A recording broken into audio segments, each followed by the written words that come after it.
of a forklift, stood in the living room of the two-bedroom apartment he could barely afford on his $48,000 a year salary. The air, usually thick with the scent of Zuri's cinnamon toast and the faint, sweet smell of his wife Tasha's $80 perfume, was now sharp and metallic with something new. It was the smell of severance. "Pack your things," Tasha said. Her voice, usually a warm alto that wrapped around him after a long shift, was now as flat and cold as the glass top of their $450 coffee table. She was standing by the window, her silhouette framed by the setting Jacksonville sun, a vision of victory in a new, shimmering gold dress that must have cost at least $500. She hadn't even looked at him when she said it. He blinked, certain he had misheard. "Pack my—" "What are you talking about, Tasha?" She finally turned, and the smile on her face was a stranger's. It didn't reach her eyes, which were scanning him with a look of clinical assessment, as if he were a piece of worn-out furniture she was deciding whether to sell or simply leave on the curb. "Your things, Darnell. Your work clothes, your boots, that sad little collection of tools. Whatever it is you think is yours." She gestured vaguely towards the bedroom. "I need the space." His heart, a steady engine that had powered him through 12-hour shifts at the West Side warehouse, sputtered. "The space? We just won. We're rich. What are you talking about?" The words hung in the air, ridiculous and naive. 2 days ago, they had been screaming, jumping up and down in this very room, holding a tiny slip of paper worth $4.2 million, a quick-pick ticket he had bought on a whim at the gas station on Roosevelt Boulevard, using a crumpled $20 bill from his own wallet. He'd let Tasha hold it for safekeeping. He had no idea how critical a mistake that was. Tasha's sister Mireille emerged from the kitchen holding a glass of champagne, a $60 bottle of Veuve Clicquot. Darnell knew they couldn't afford just last week. Mireille's smile was a carbon copy of her sister's, all teeth, no warmth. "She's talking about the future, Darnell. Her future." "Our future," Darnell corrected, his voice quiet. Mireille let out a short, sharp laugh, a sound like ice cubes clinking in her expensive glass. "Oh, honey, that's adorable. But let's be realistic." She took a delicate sip. "Warehouse boys don't touch jackpot money." The phrase hit him like a physical blow. Warehouse boys. It was her favorite little jab, the one she used whenever she wanted to remind him of his place, of the grease under his fingernails that never quite washed away, of the steel-toed boots he left by the door. He looked at his wife, searching for some sign of the woman he'd married, the woman who used to praise the strength in his hands. He found nothing. Tasha just nodded in agreement with her sister, her expression unyielding. "The ticket was in my purse," Tasha said, her voice dropping into a tone of false patience, as if explaining something to a child. "I claimed it. My name is on the paperwork. You were just along for the ride, a witness to my good fortune." He felt the floor tilt beneath his worn-out $65 sneakers. The entire foundation of his life, his marriage, his family, the future he'd spent the last 48 hours dreaming about, was crumbling into dust. He thought of his daughter, Zuri, who was at a sleepover at her cousin's, blissfully unaware that her family was being torn apart by a piece of paper he had paid for. The injustice of it was a hot, choking thing in his throat. He had been a good husband, a devoted father. He worked overtime without complaint. He fixed the leaky faucet, patched the drywall, built Zuri's bookshelf with his own 2 hands. And for what? To be dismissed like a temporary employee whose contract had expired. "So that's it?" he asked, the words barely a whisper. 12 years, our daughter. It all just ends because of a lottery ticket?" Tasha sighed, a theatrical display of exasperation. "Don't be so dramatic, Darnell. It was ending long before this. The money just clarified things. She picked an invisible piece of lint off her gold dress. You have an hour. Mireille and I are going out to celebrate. We're looking at a new condo in Riverside, something with a view. I expect you to be gone when we get back. She walked past him, the scent of her perfume, a final, suffocating insult. He stood there, frozen, listening to the sound of their laughter as the front door clicked shut, the deadbolt sliding into place with a sound of absolute finality. He was 37 years old, he made $48,000 a year, and his wife had just stolen their future and told him to pack his things. Have you ever felt so completely blindsided by someone you trusted? Tell us about a time your gut told you something was wrong, even when everything looked perfect on the surface. We read every single comment. Now back to the story. Darnell stood alone in the sudden silence of the apartment, the weight of his reality pressing down on him. He was a good man, standing in the ruins of a life he thought he had built. But what Tasha and Mireille didn't know was that good men, when pushed too far, have a quiet strength that is often underestimated. And Darnell had paid for that ticket.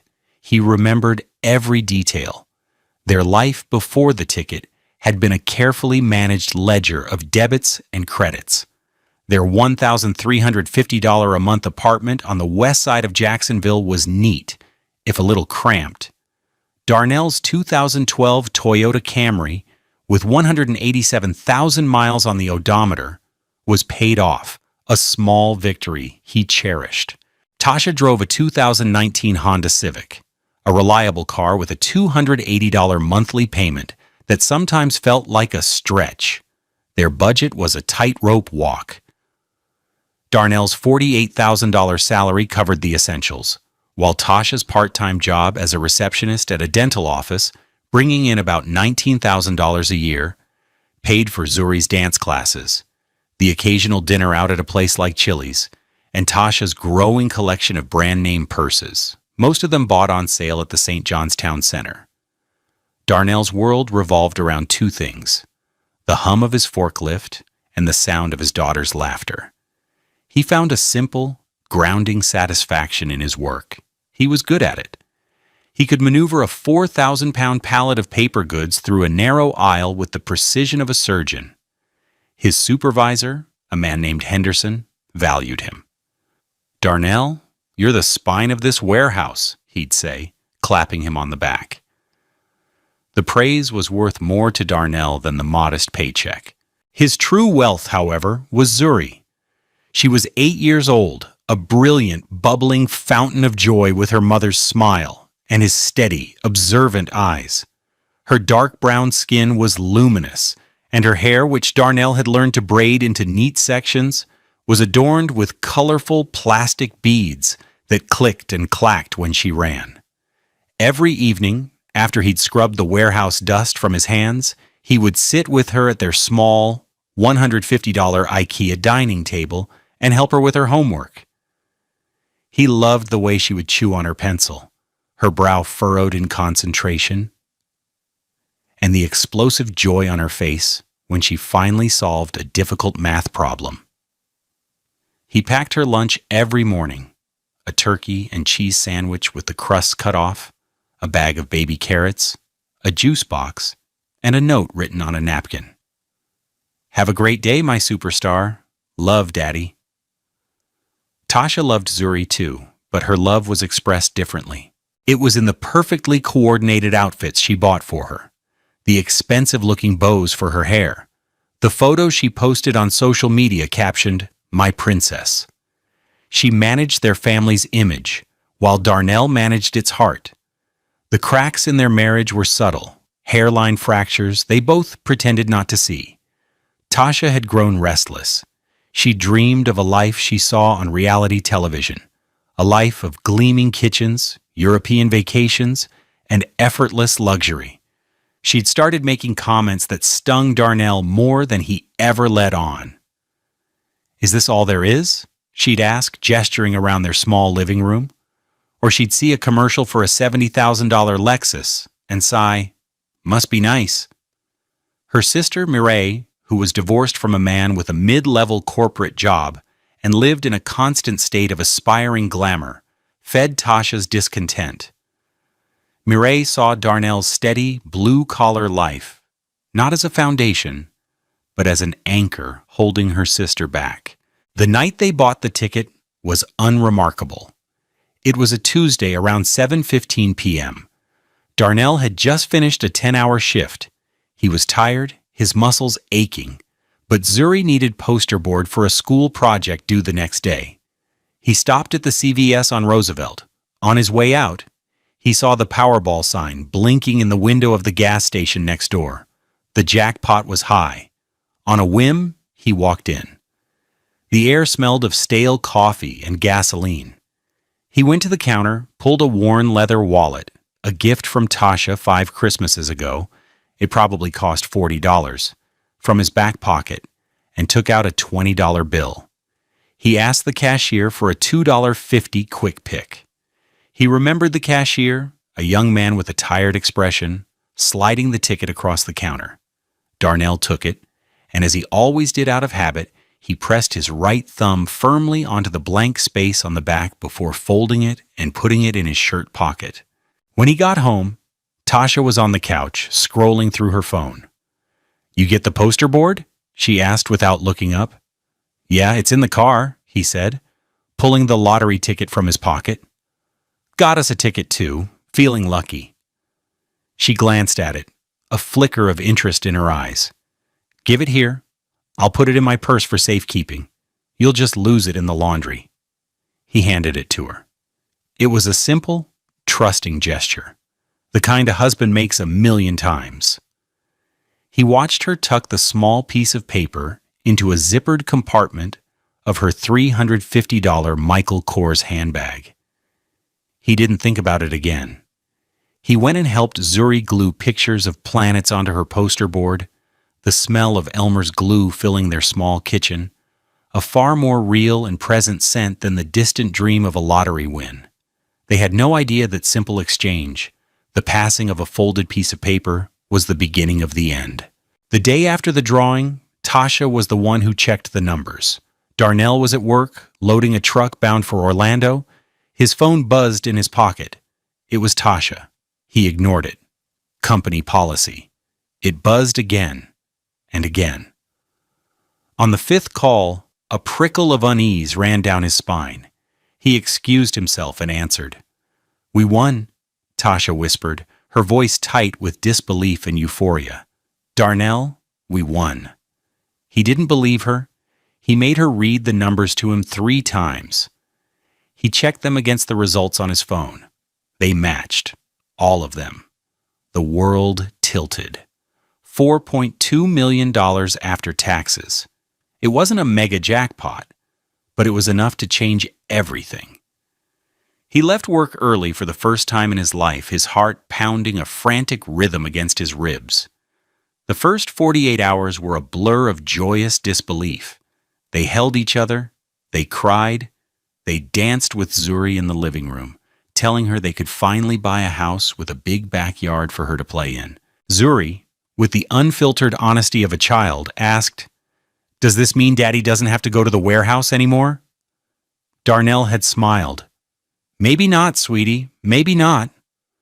But the shift began subtly. The word "we" started to disappear from Tasha's vocabulary. It started when they told her family. They gathered at her mother's house, a modest home in the North Side. Tasha held up the ticket, her hands trembling. "I won the lottery," she announced. "Not we." Darnell noticed, but dismissed it as the shock of the moment. Mireille was instantly by her side, her eyes gleaming. "Oh my God, Tasha, you did it! You finally got your break!" She hugged her sister fiercely, shooting a look over her shoulder at Darnell. It was a look of dismissal, of triumph. He was already becoming a footnote in their story. Over the next few days, the betrayal escalated from subtle omissions to outright cruelty. Darnell overheard a phone call Tasha was having with their cousin in Atlanta. No, Darnell didn't put in any money, Tasha said, her voice smooth and convincing. He was just with me at the gas station. It was my money, my ticket, a complete fluke. The lie was so bald-faced, so effortless, it stole Darnell's breath. He stood in the hallway, his hand frozen on the doorframe, listening to his wife erase him from their shared miracle. When she hung up, he confronted her. Tasha, why would you say that? You know I bought that ticket. She waved a dismissive hand, already scrolling through a real estate app on her new iPhone 14, a $1,200 phone she'd bought that afternoon. Oh, Darnell, don't be so literal. It's just easier this way. It's cleaner. It gets complicated when you involve too many people. This is for the family. I am the family, he said, his voice rising. Mireille, who seemed to have moved in, stepped between them. Lower your voice. You're going to upset Zuri. She placed a proprietary hand on Tasha's shoulder. What my sister is trying to say is that this is a chance for her to build something. You have your job. You're stable. This is her moment. The ultimate insult came a week later. Tasha and Mireille had been going on endless shopping sprees. The apartment was filled with bags from Nordstrom and Saks Fifth Avenue. Darnell came home from work, his hands stained with grease, to find them in the living room with a real estate agent, looking at brochures for multi-million-dollar homes in Ponte Vedra Beach. He felt like a ghost in his own home. The agent, a woman in a crisp $1,500 suit, barely acknowledged him. Tasha made the introductions. This is Darnell, she said, her tone the one you'd use for a distant relative or a handyman. Later that evening, after the agent left, he tried to talk to Tasha again. He pleaded with her to remember who they were, what they had built together. This isn't you, Tasha. The money is changing you. She was sitting at the dining table filing her newly manicured nails, a $75 indulgence. She didn't look at him. Mireille was on the sofa, pointedly reading a copy of Vogue. You're wrong, Tasha said, her voice cold. The money isn't changing me. It's allowing me to be who I've always been. I was just trapped before. Trapped in this tiny apartment, with this tiny life. He recoiled as if struck. Was I part of that trap, Tasha? She finally looked up, her eyes hard. You work in a warehouse, Darnell. You come home smelling of sweat and cardboard. My sister was right. She stood up, walking towards him, her voice dropping to a conspiratorial whisper that was more chilling than a shout. Warehouse boys don't touch jackpot money. It's just not how the world works. That was the moment he knew his marriage was over. It wasn't just about the money anymore. It was about respect. It was about his worth as a man, a husband, and a father. She hadn't just stolen a lottery ticket. She had tried to steal his dignity, and that was a debt he would see paid. The love he had felt for her curdled into a cold, hard resolve. He would not let her erase him. He would not let her take what was rightfully his, and more importantly, what was rightfully Zuri's. He had no idea what was coming, but he knew he had to fight. For 2 weeks, Darnell lived in a fog of disbelief and quiet anguish. He moved into a cheap, extended-stay hotel off I-95, a depressing place that cost $350 a week and smelled of stale cigarette smoke and desperation. He told Zuri that he was doing a special project at work that required him to stay close by. The lie tasted like ash in his mouth, but he would do anything to shield her from the ugliness. He saw her on weekends, taking her to the park or the library, trying to pour a lifetime of love and reassurance into a few short hours. One Saturday afternoon, sitting on a bench at Memorial Park, Zuri handed him her piggy bank. It was a bright pink ceramic pig, heavy with coins. It probably held $35, maybe $40. "Daddy, this is for your new apartment," she said, her small, serious face full of concern. Her braids, freshly done by Tasha with expensive new beads, clicked together as she pushed the pig into his hands. "So you can get a nice one." Tears pricked the back of Darnell's eyes. He hugged her tightly, burying his face in her hair, inhaling the scent of her coconut shampoo. This was why he had to fight. This small, beautiful black girl, with her boundless heart, was his entire world. Her drawing of their family, 3 smiling stick figures labeled Mommy, Daddy, and Zuri, all colored with the same proud brown crayon, was taped to the dashboard of his Camry. He was not just fighting for money, he was fighting for the man in that drawing. The breakthrough came on a Monday morning. He was sorting through a small pile of mail that he'd picked up from the old apartment, a courtesy Tasha had grudgingly allowed. Bills, junk mail, a catalog. And then he saw it. A crisp, white envelope with a formal return address. The Florida Lottery Commission, Tallahassee, Florida. But it wasn't addressed to Tasha. It was addressed to him, Mr. Darnell Jenkins. His hands trembled slightly as he tore it open. The paper was thick, official. He unfolded the letter. His eyes scanned the formal language, his heart starting to beat a little faster. "Dear Mr. Jenkins," it began, "this letter is in reference to the winning Powerball ticket from the drawing held on October 12th, claim number PB87721FL. The primary claimant, Ms. Tasha Jenkins, has initiated the payout process for the lump sum of $4,210,500. As part of our standard verification protocol for claims of this size, we review all available information regarding the purchase and possession of the winning ticket. The claimant has listed you as being present at the time of purchase." Darnell's breath caught in his throat. He kept reading. "To ensure the legitimacy of the claim and protect all involved parties, we require you to complete and return the enclosed co-purchaser verification form, Form 582-B. Please verify whether you contributed to the purchase of the ticket and if you have any claim to the winnings. Please note that failure to return this form within 30 days will be considered a forfeiture of any potential claim." He sank onto the lumpy bed of his hotel room, the letter clutched in his hand. It was a lifeline, a bureaucratic, standard-issue lifeline. Tasha, in her arrogance, had made a critical mistake.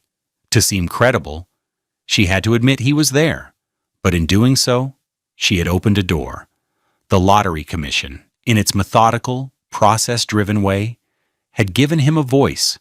He suddenly remembered everything about that moment at the gas station with perfect, crystalline clarity. The cashier's bored face, the specific $20 bill he'd used. It had a tiny tear near Andrew Jackson's eye.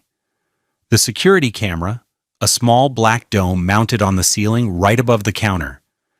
And most importantly, the unconscious habit he'd developed over years of buying the occasional ticket, pressing his thumb onto the back. It was a silly, superstitious gesture, a way of marking it as his. But now, it could be everything: his thumbprint, the camera footage, the letter in his hand. For the first time in weeks, the suffocating weight on his chest lifted. The fog of despair began to burn away, replaced by a cold, clear certainty. He was no longer a victim. He was a man with evidence. The quiet, unassuming forklift operator from the West Side was about to become very, very methodical. Tasha and Murray thought they were celebrating their new life. They had no idea what was coming. The first phone call Darnell made was not to a lawyer. It was to his supervisor, Henderson. He requested 3 days of personal leave, something he hadn't done in years. The second call was to the public library, where he used their free computers to research the best family law and civil litigation attorneys in Jacksonville. He spent 6 hours reading reviews, checking Bar Association records, and making a short list. He wasn't looking for the flashiest lawyer with the biggest billboard on I-95. He was looking for a shark, a quiet, meticulous shark. He found her in a small, unassuming office in San Marco. Her name was Anya Sharma. Her website was simple, her biography direct. She specialized in complex asset division and fraud. Her consultation fee was $400, a painful amount for Darnell, but he knew it was an investment.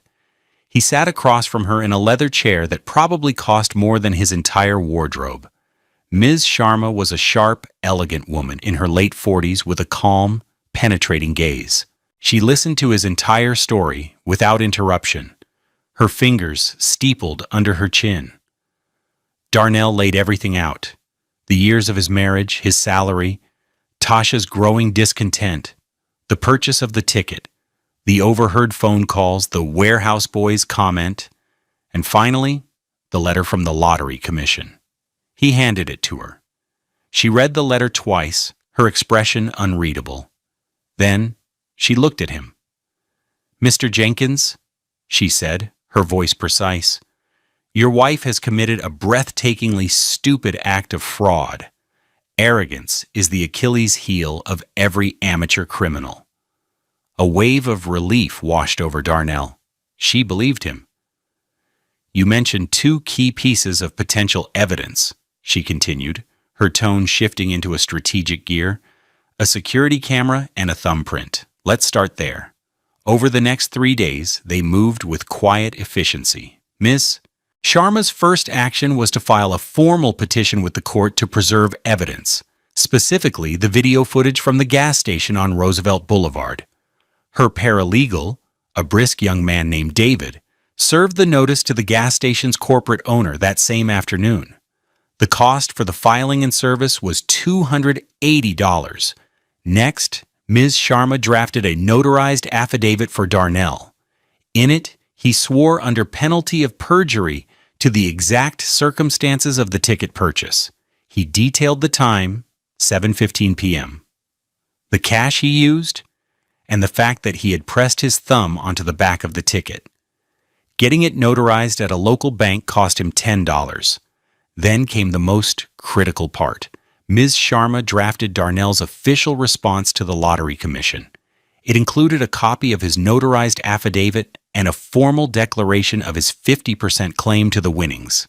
It also included a formal request for a temporary hold on any payout pending an investigation, and specifically requested a forensic examination of the physical ticket for fingerprint evidence. The package was sent via certified mail costing $8.95 to the Lottery Commission's legal department in Tallahassee. "This," Ms. Sharma said, holding up a copy of the package before sealing it, "is a bomb.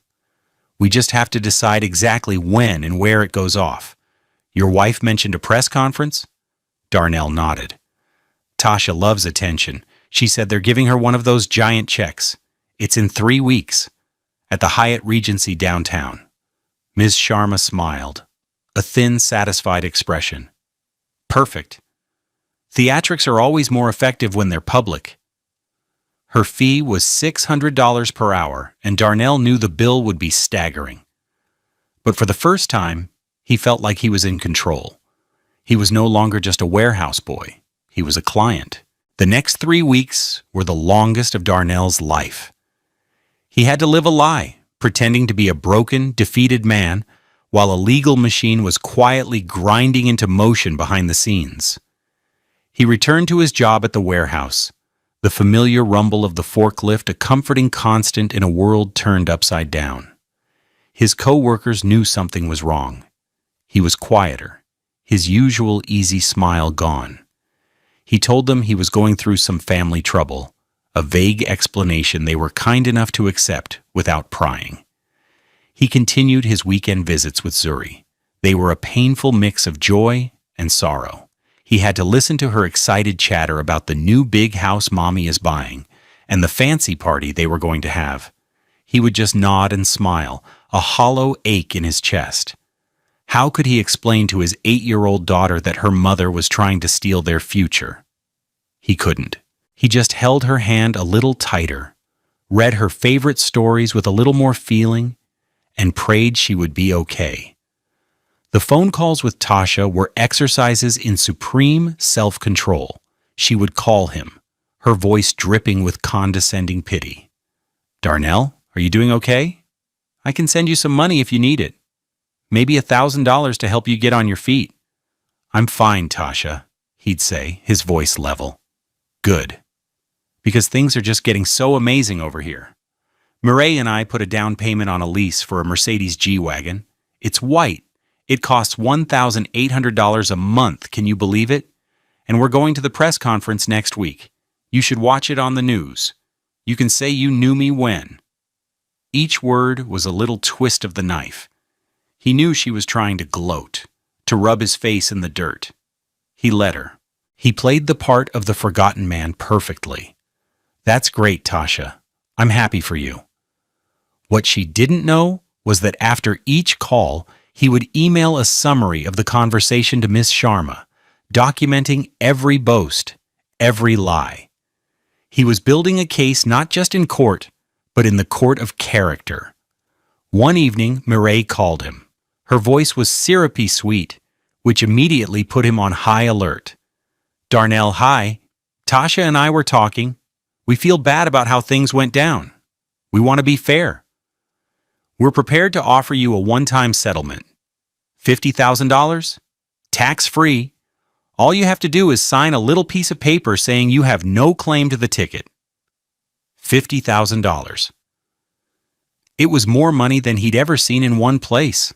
A year's salary. It was also less than 2% of his rightful share. It was an insult disguised as generosity. "Let me think about it," he said, his voice calm. "Don't think too long," Mireille warned, her tone hardening. "The offer is only good for 24 hours. After that, you get nothing. And trust me, our lawyers will bury you if you try to fight this." He hung up the phone, his heart steady. They were getting nervous. The letter from the Lottery Commission must have been forwarded to Tasha, and she was trying to buy his silence before the official process could begin. They still underestimated him. They saw him as a simple man who could be bought off with a year's wages. They had no idea he was playing for the entire jackpot.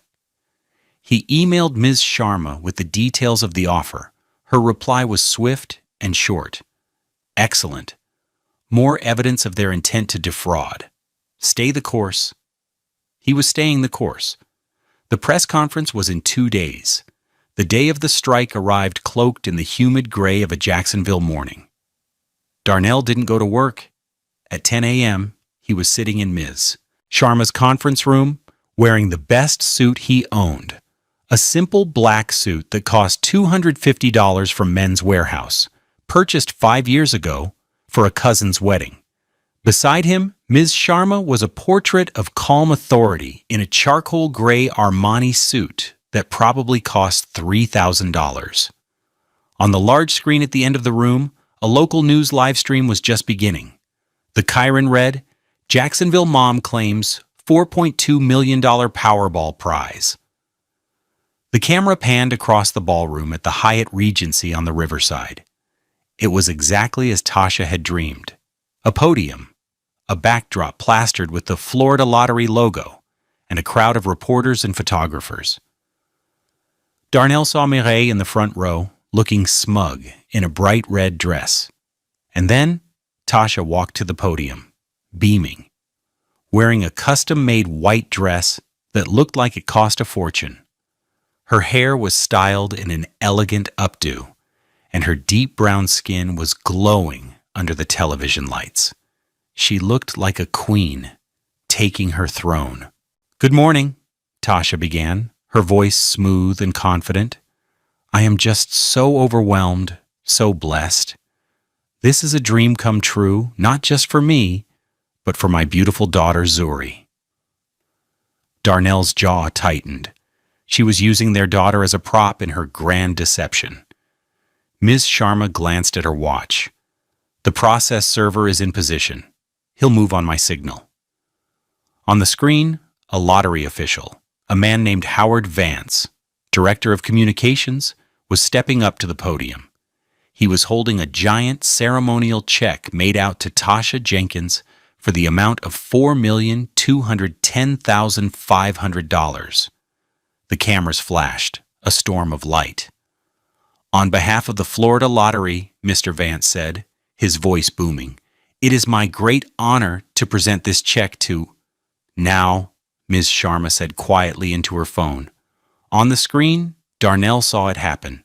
A man in a plain business suit, who had been standing near the side of the stage, began to walk forward with purpose. He was not a reporter. He was not a lottery official. He moved with the unhurried confidence of someone who belonged exactly where he was. He walked right up the steps to the stage, bypassing the security guard who seemed too confused to stop him. He approached Mr. Vance and handed him a sealed legal envelope. The cameras, sensing a disruption, all swiveled to focus on this new development. Mr. Vance took the envelope, his practiced smile faltering. He looked at the man, then at the envelope.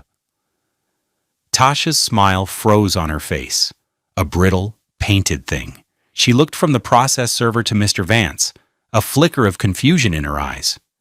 Mr. Vance opened the envelope. He pulled out the documents inside. As he read, the color drained from his face.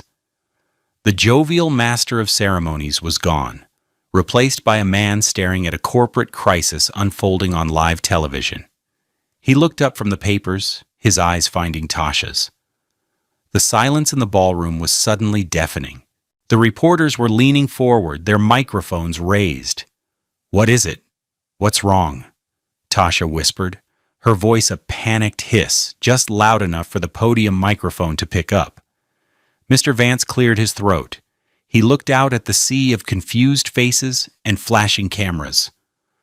"Ladies and gentlemen," he said, his voice strained, "there appears to be a complication with the verification process. We have just received a notarized legal filing from a Mr. Darnell Jenkins, who is asserting a co-ownership claim on this prize." A collective gasp went through the room. Tasha's face went from confusion to sheer, unadulterated horror. Her eyes darted around the room as if looking for an escape. She looked at Mireille, whose own smug expression had collapsed into a mask of disbelief.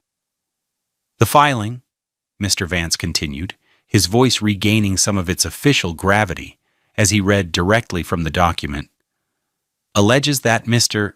Jenkins was the sole purchaser of the ticket and includes a request for a forensic analysis of the physical ticket for fingerprint evidence. In light of this competing claim, the Florida Lottery is legally obligated to freeze any and all payouts pending a full and thorough investigation. This ceremony is postponed indefinitely." He set the giant check down, leaning it against the podium, as if it were now radioactive. The word postponed might as well have been canceled. The reporters erupted into a frenzy of shouted questions. Tasha stood there, paralyzed, her dream turning into a public nightmare in real time. Her perfect white dress now looked like a costume for a tragedy. The warehouse boy she had dismissed and discarded had just brought her entire world to a screeching, humiliating halt. In the quiet conference room, Darnell felt no joy, no triumph, just the cold, grim satisfaction of a plan perfectly executed. The aftermath was a cascade of consequences, each one falling faster than the last. The story was the lead on every local news station that night. The headline on the Florida Times-Union website read, "Lottery Celebration Grinds to a Halt Amid Fraud Allegations from Winner's Husband." The article included a picture of Tasha's horrified face, a still frame from the broadcast that was both pathetic and devastating. The Lottery Commission's legal department moved swiftly. Within 48 hours, they had obtained the security footage from the gas station. Ms. Sharma received a copy. She and Darnell watched it together in her office. The footage was grainy but clear. There was Darnell at 7:17 p.m. in his work uniform, sliding a $20 bill across the counter. There was the cashier handing him the ticket. There was Tasha, nowhere in sight. The camera had recorded the truth. The commission then performed a forensic analysis on the ticket itself. They found 2 sets of prints, a partial set belonging to Tasha, and one perfect, clear thumbprint on the back of the ticket. It matched the prints the lottery took from Darnell. The evidence was irrefutable. It was his ticket. The consequences for Tasha and Mireille were swift and brutal. The first to go were the toys. The $95,000 white Mercedes G-Wagon, which they had only leased, was repossessed from the parking lot of Mireille's apartment complex. The leasing company had seen the news and invoked a clause in the contract regarding financial misrepresentation. The $1,800 a month payment they had been so proud of was now a debt they couldn't pay. All the credit cards Tasha had opened in anticipation of her windfall were frozen. Her shopping sprees came to an abrupt end. The mountain of designer clothes and handbags, worth over $30,000, now sat in her apartment, their price tags a mocking reminder of a life she had touched but could not keep. The deposits she had put down on the Ponte Vedra condo were lost. The social fallout was just as severe. Family members who had been celebrating her good fortune now saw her for what she was. Her mother called, weeping with shame. Her cousins stopped answering her calls. She and Mireille became pariahs, the subjects of whispered gossip and judgment. They were no longer the family's success story. They were a cautionary tale. Tasha's voicemails to Darnell told the story of her complete unraveling. They started with anger. Voicemail 1. Darnell, what did you do? You ruined everything. You are a selfish, bitter man, and you will regret this. Then came denial and justification. Voicemail 2. This is all a misunderstanding. I was going to give you some of the money. You didn't have to do this, to humiliate me in front of the whole world. I was doing this for Zuri. This was followed by pleading. Voicemail 3. Please, Darnell, call me. We can fix this. Just tell them you made a mistake. I'll give you half. I swear, I'll give you half. Please. Then came horror, as she realized the legal jeopardy she was in. Voicemail 4. They're talking about fraud charges. Darnell, they could press charges. I could go to jail. You can't let this happen. Think about Zuri. Finally, there was just broken sobbing. Voicemail 5. Sound of weeping. I'm sorry. I'm so sorry. I lost everything. Darnell listened to each message once, his expression unchanged, and then deleted it. He forwarded them to Ms. Sharma, who added them to the growing file. The Lottery Commission, faced with overwhelming evidence of fraud, made its ruling. The prize was to be awarded in its entirety to the legal purchaser of the ticket, Mr. Darnell Jenkins. Tasha, because Darnell declined to press criminal charges, was spared jail time, but she was left with nothing but debt and public shame. The jackpot was his. The warehouse boy had won. 6 months later, the Florida sun shone brightly on the grounds of Northwood Elementary School. It was a Saturday, and the air was filled with the sounds of children's laughter and the smell of freshly laid mulch. Darnell stood near a newly constructed covered pavilion, watching as Zuri and her friends explored the winding stone pathways of a brand new garden. It was filled with vibrant flowers, shaded benches, and shelves of weatherproof children's books. A beautiful, hand-carved wooden sign near the entrance read, Zuri's Reading Garden, donated by Darnell Jenkins. Darnell had kept his job at the warehouse. The steady rhythm of the work, the camaraderie with his co-workers, it grounded him. He hadn't bought a new car or a mansion. He had bought a modest 3-bedroom house for $280,000 in a quiet neighborhood with good schools, not far from his old apartment. He had set up a trust fund for Zuri's education that would ensure she could be anything she wanted to be. And with a significant portion of the money, He had worked with the school to build this garden, a place of peace and imagination for the entire community. This, he realized, was true wealth. Zuri ran up to him, her face bright with excitement, her braids bouncing. She was holding a piece of paper. "Daddy, look what I drew." He took the drawing. It was a picture of the two of them sitting on a bench in the new garden, reading a book together. As always, she had used a brown crayon for their skin. This time, however, she had drawn a huge, smiling sun above their heads. He recognized himself in the simple drawing, the kind eyes, the strong shoulders. This was the man he had fought to be. "It's beautiful, superstar," he said, his voice thick with emotion. He felt a presence beside him. He turned. It was Tasha. He hadn't seen her in months. She looked smaller. The designer clothes were gone, replaced by simple jeans and a t-shirt. The arrogant confidence was gone, replaced by a deep, weary sadness in her eyes. Mireille was nowhere in sight. He'd heard she had moved to Georgia. "It's beautiful, Darnell," she said, her voice quiet, looking at the garden. "What you did here?" He nodded, not knowing what to say. "I'm sorry," she whispered, the words sounding rusty, unused. "For everything. I was lost. I thought the money was the answer. I thought it would make me happy." Darnell looked from her to his daughter, who was now happily showing her drawing to her teacher. He felt a surprising lack of anger. All the bitterness had been washed away, replaced by a quiet peace. He had gotten his justice, but he had no interest in her continued suffering. For his own sake, he needed to let go of the hate.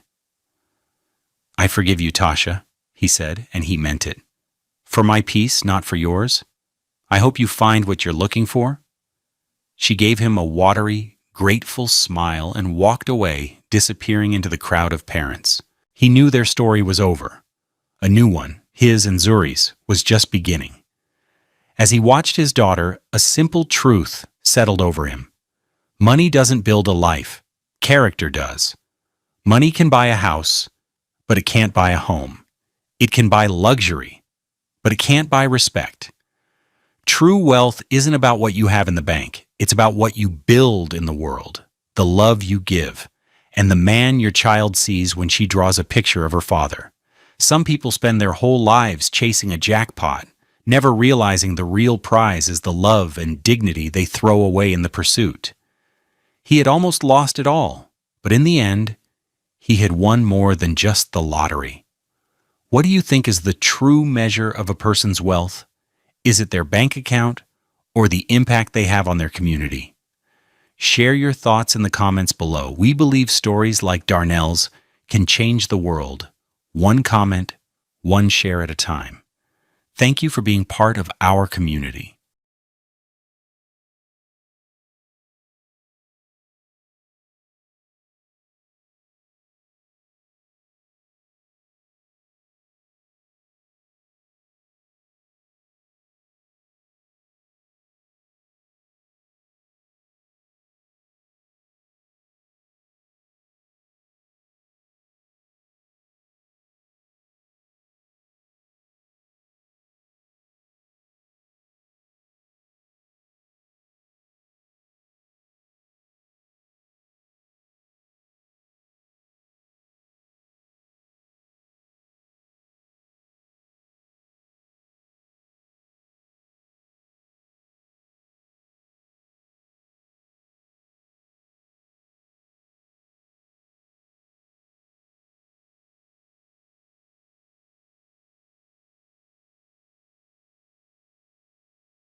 Darius Williams, at 38 years old, understood the quiet hum of a life built on modest, achievable goals.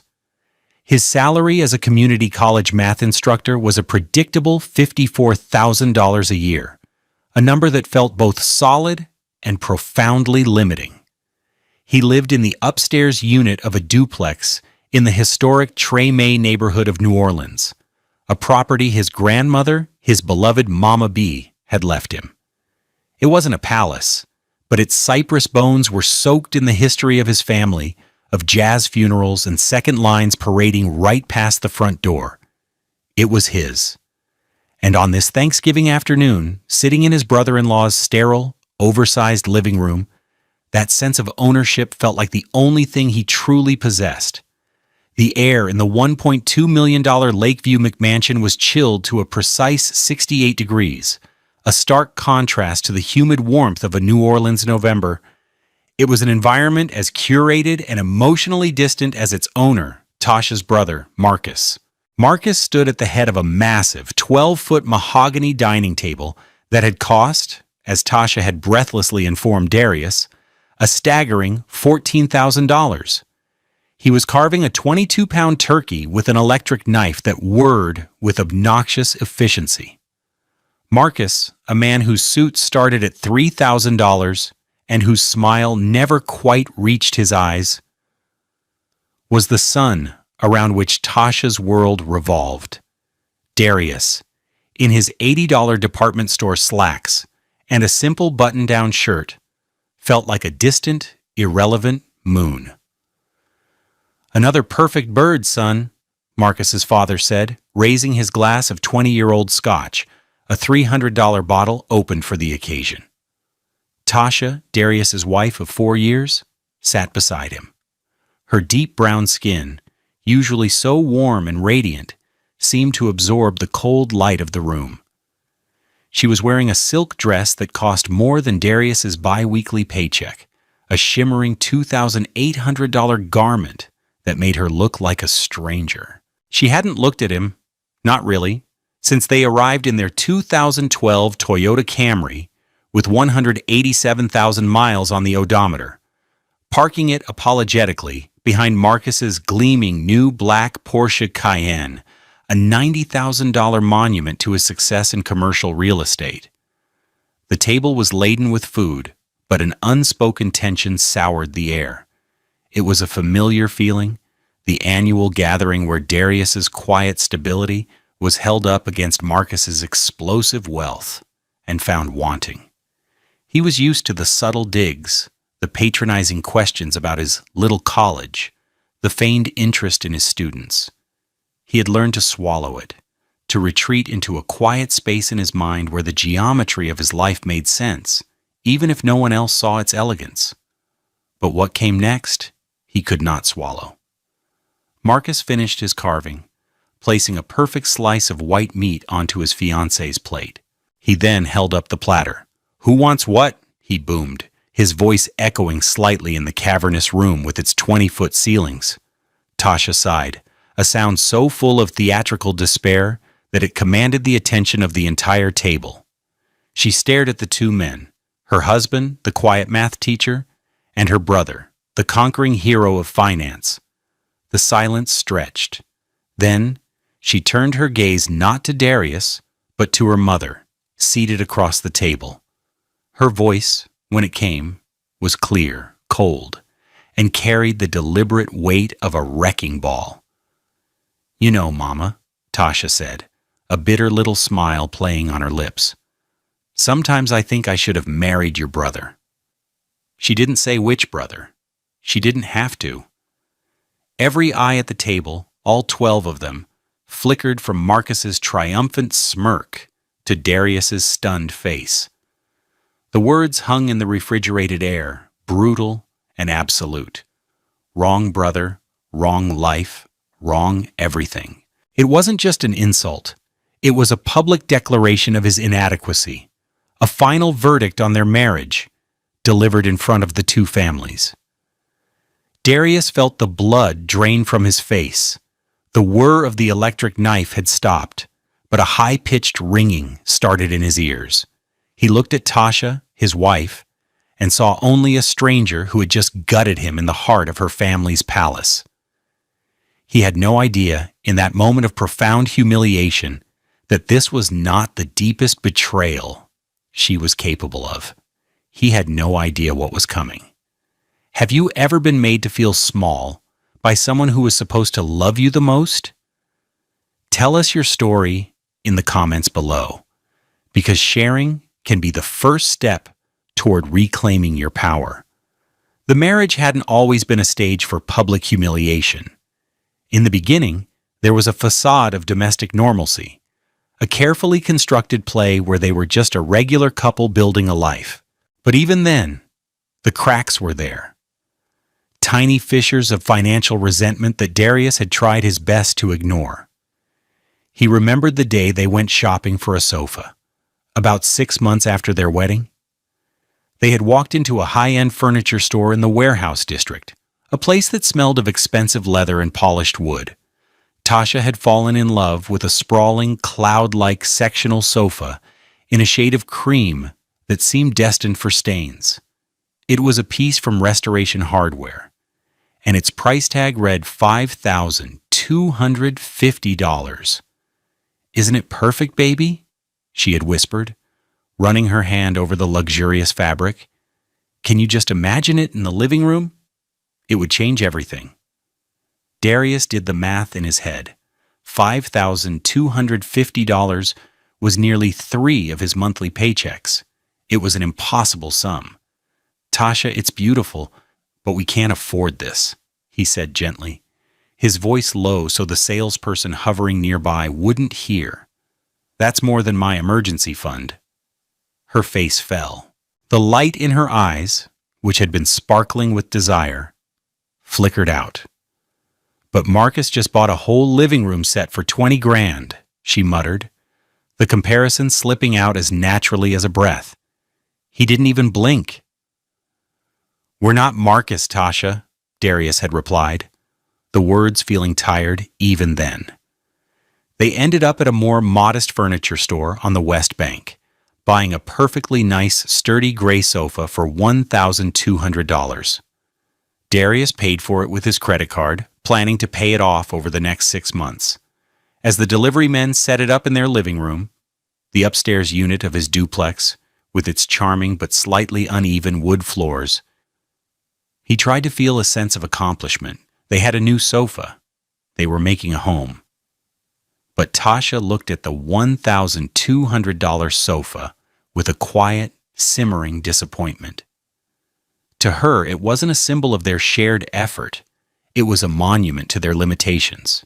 It was a constant, plush, gray reminder that she had settled.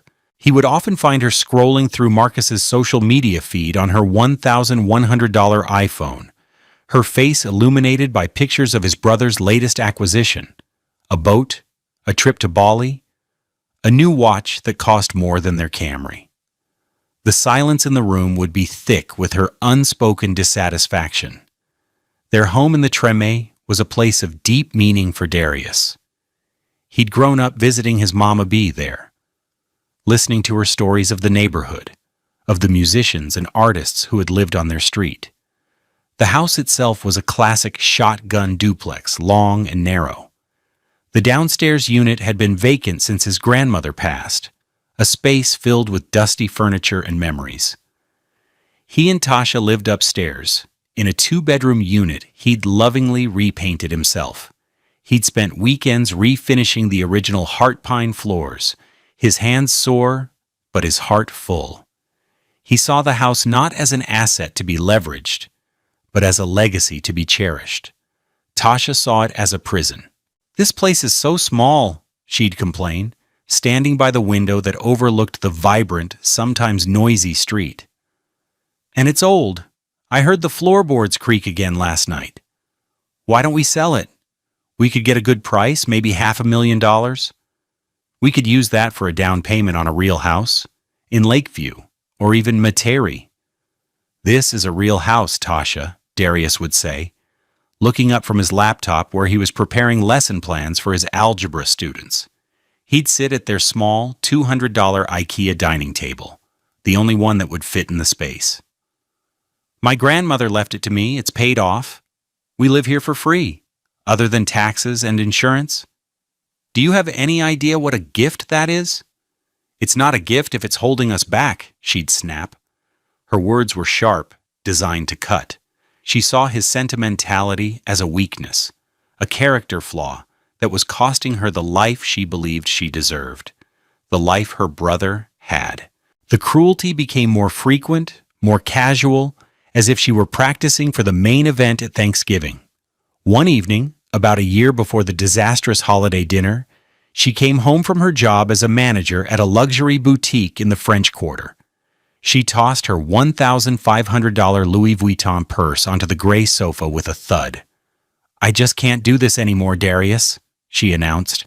He looked up, concerned. "Do what? Did something happen at work?"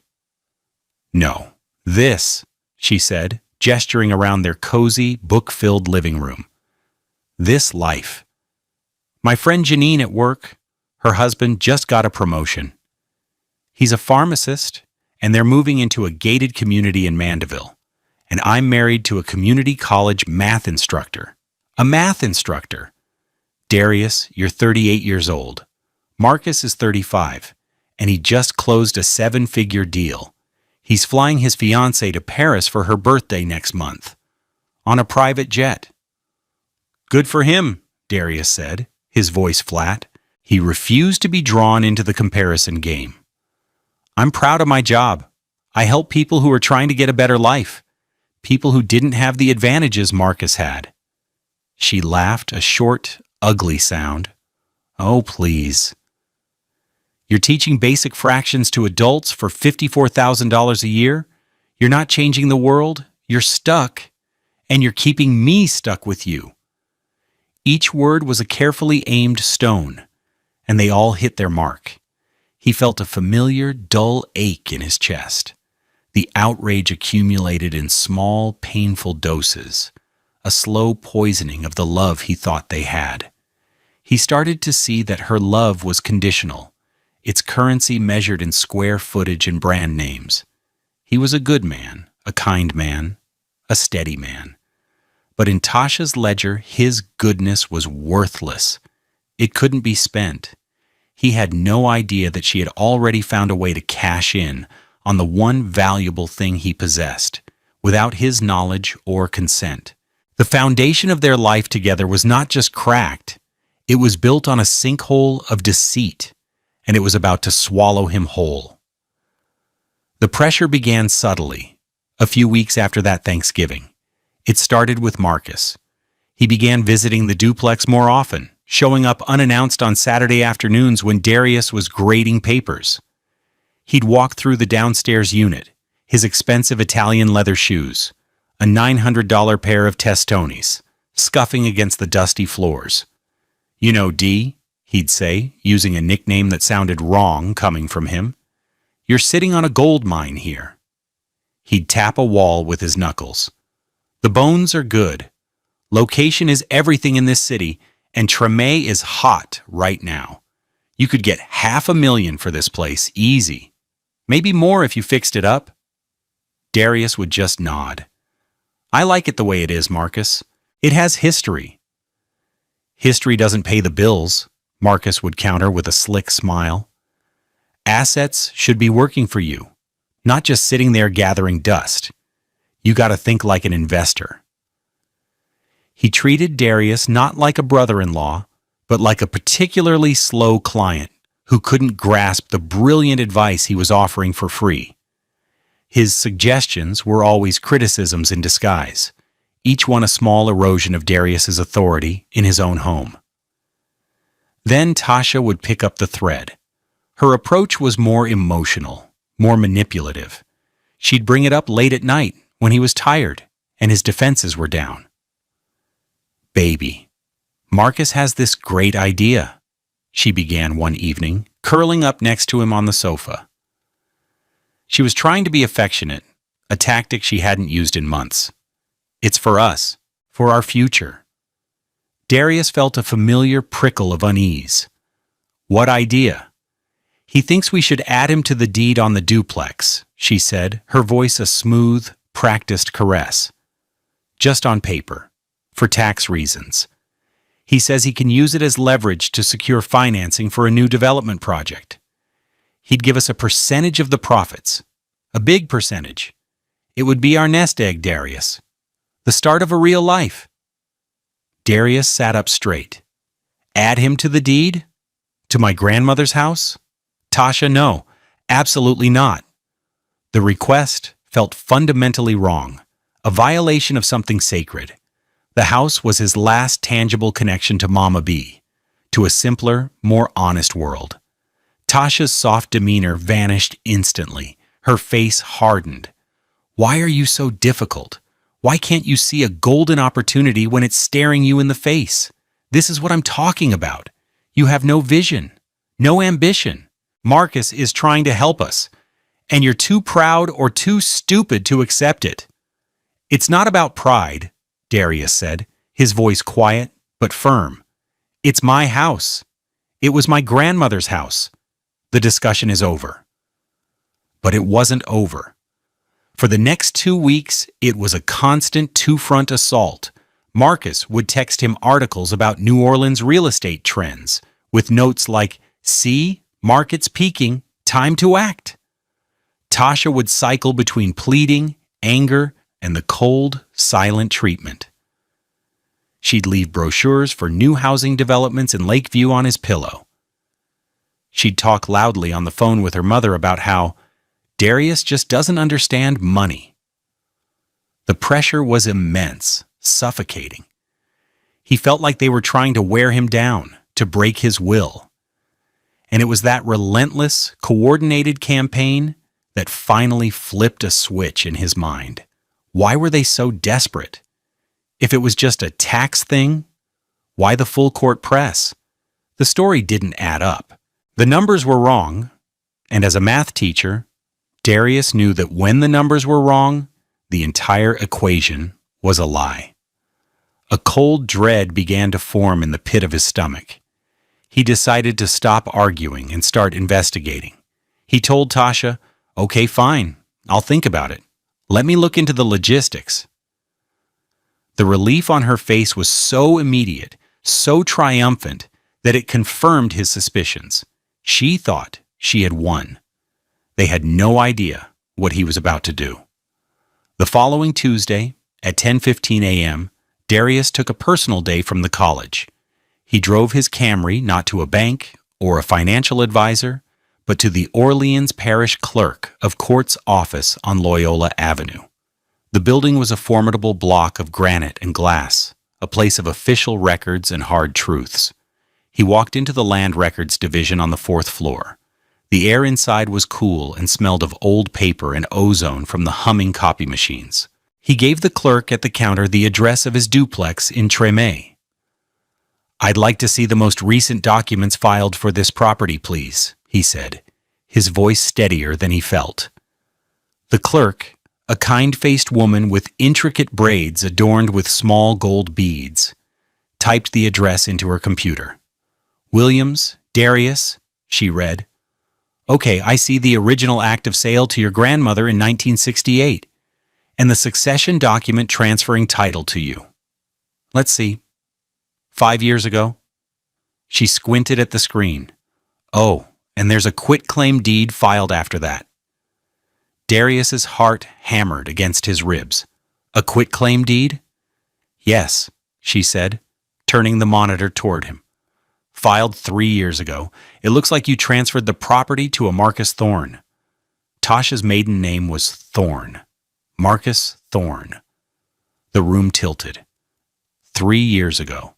That was just 6 months after their wedding. 6 months after the argument about the $5,250 sofa. "Can I see it?" Darius asked, his mouth dry. The clerk printed a copy and handed it to him. He paid the $1 fee with a trembling hand. He stared down at the document. It was a single page. It declared that Darius Williams, for the sum of $10 and love and affection, did hereby remise, release, and forever quit-claim the property to Marcus Thorne. And there, at the bottom, was his signature. Or what was supposed to be his signature. It was a good forgery. The slant was right, the letters were formed correctly, but it was too perfect, too smooth. His own signature was always a little bit rushed, the I in Williams barely dotted. This one was meticulously crafted. It was the signature of someone trying to copy his name, not the unconscious scrawl of the man who owned it. Below the signature was a notary stamp and another signature, a name he had never seen before, Julian C. Webb. He felt the floor drop out from under him. The air rushed from his lungs. It wasn't a plan. It wasn't a proposal. It was already done. Years ago. His wife, the woman he had vowed to love and cherish, had conspired with her brother to steal his home, his grandmother's home. The pressure to add Marcus to the deed wasn't about the future. It was about covering up the past. They were trying to get him to knowingly sign onto a fraud they had already committed, legitimizing their theft after the fact. He stood in the middle of the land records office, a $1 piece of paper in his hand that represented the total annihilation of his trust. The casual cruelty, the years of belittling comments, the Thanksgiving insult, it all snapped into focus. It wasn't just dissatisfaction. It was the calculated contempt of a thief for her victim. He walked out of the building into the glaring New Orleans sun, a man who had just discovered he was a ghost in his own life. The drive back to the Treme was a blur. Darius parked the Camry in its usual spot behind the duplex, the engine ticking as it cooled. He sat in the driver's seat for a long time, the forged quit-claim deed lying on the passenger seat like a venomous snake. The initial shock was hardening into something else, something cold and clear. It was the feeling a mathematician gets when, after hours of struggle, the chaotic variables of a complex problem suddenly align, revealing a single, elegant, and devastating solution. The problem was the betrayal. The solution would be justice. He knew one thing with absolute certainty. He could not confront them. Not yet. A confrontation would be emotional, messy. It would give them a chance to lie, to manipulate, to gaslight him. Tasha would cry. Marcus would bluster and threaten. They would destroy the evidence and disappear into the fog of a legal battle he couldn't afford. No. The key to solving this equation was to control the variables. He had to play dumb. He had to become an actor in the final scene of his own marriage. He walked upstairs, his footsteps heavy on the stairs he'd so lovingly refinished. He hid the copy of the deed inside a thick textbook, a copy of Advanced Calculus, 3rd edition. No one would ever look there. That evening, Tasha came home, humming a little tune. She was in a good mood, believing she had finally broken him. She dropped her purse on the sofa, the $1,200 gray sofa that was a constant source of her resentment, and came over to him, draping her arms around his neck. "Hey, baby," she said, her voice sweet as sugar cane. "Did you have a good day?" He had to force himself not to flinch. He turned, summoning a smile that felt like it was cracking his face. "It was fine. Taught a couple of classes." "You?" "Great day," she said. "We got a new shipment of Chanel bags at the store, the $8,000 ones. They're gorgeous." She paused, then looked at him with a hopeful, expectant expression. "So, did you happen to think any more about, you know?" This was it. The first test. He had to lie, and he had to make it believable. He feigned a thoughtful expression, rubbing his chin. "Yeah, I did," he said slowly, as if weighing a difficult decision. "You know, I was thinking, you and Marcus are right. I'm not a money guy. I'm good with numbers, but not this kind of thing, leveraging assets." He used their own jargon, feeding it back to them. "It sounds interesting. I guess I'm just nervous about the process. What are the logistics?" Her face lit up with a blinding, triumphant smile. It was the most genuine happiness he had seen from her in years, and it was all because she believed he was surrendering his legacy. The sight of it filled him with an icy calm. "Oh, baby, that's wonderful," she exclaimed, hugging him tightly. He stood stiffly in her embrace, his mind a million miles away. "Don't you worry about a thing. Marcus will handle everything. He's already got a lawyer who can draw up the paperwork. It'll be so easy."